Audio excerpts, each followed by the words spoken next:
আসসালামু আলাইকুম দর্শকবৃন্দ। পৃথিবীর যে যেখান থেকে আমার এই ভিডিওটি দেখতেছেন সবাইকে আন্তরিক অভিনন্দন। সুপ্রিয় দর্শকবৃন্দ, আজকে আমি একটা খুব গুরুত্বপূর্ণ বিষয়ে আপনাদের সাথে কথা বলতে চাই। আমরা যে যে ধর্মেরই অনুসারী হই না কেন, আমাদের সবারই উচিত আমাদের সন্তানদের ধর্মীয় শিক্ষা দেওয়া। কারণ ধর্ম আমাদের শুধু নামাজ, প্রার্থনা বা রীতিনীতি শেখায় না।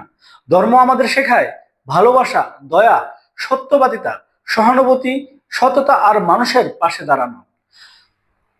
আজকের শিশু আগামী দিনের ভবিষ্যৎ।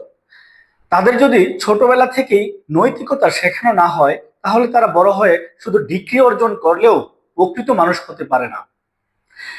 আপনি হিন্দু হন, মুসলিম হন, খ্রিস্টান হন, বৌদ্ধ হন, প্রত্যেক ধর্মই মানুষকে ভালো হতে শেখায়। প্রত্যেক ধর্মই অন্যের উপকার করার কথা বলে। তাই সন্তানকে তার ধর্ম জানতে হবে, তার ঈশ্বরের প্রতি শ্রদ্ধা রাখতে শেখাতে হবে। আর শেখাতে হবে সে যেন কোনোদিন অন্য ধর্ম বা ধর্মের মানুষকে ছোট করে না দেখে। দর্শকবৃন্দ, আমরা ওদেরকে স্কুলে দেই, প্রাইভেট পড়াই, মোবাইল কিনে দেই এবং তাদের জন্য কত কিছুই না করি, কিন্তু ওরা জানে না ওদের ধর্মের প্রথম শিক্ষা কি। ওদের মধ্যে যদি ভয় না থাকে, দয়া না থাকে, নীতি না থাকে, তবে ওরা সমাজকে কি বা দিতে পারবে?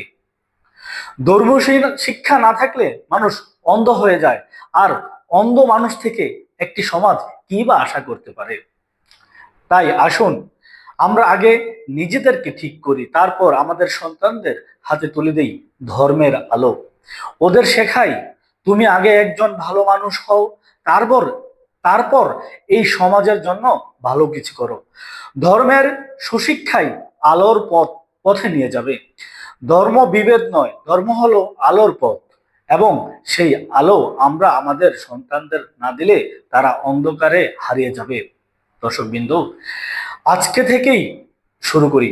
নতুন বই, নতুন খাতা, নতুন খেলনার মতো একটু সময় ধর্মীয় শিক্ষার জন্য দিন। কারণ এই শিক্ষাটাই একদিন ওকে প্রকৃত মানুষ বানাবে। আর আপনি পিতামাতা হিসেবে নিজে গর্বিত হবেন। পরিশেষে আমি এতটুকুই বলতে চাই, বাড়ি যতই বড় হোক, যদি সন্তান সৎ না হয়, সুখ কখনো স্থায়ী হবে না।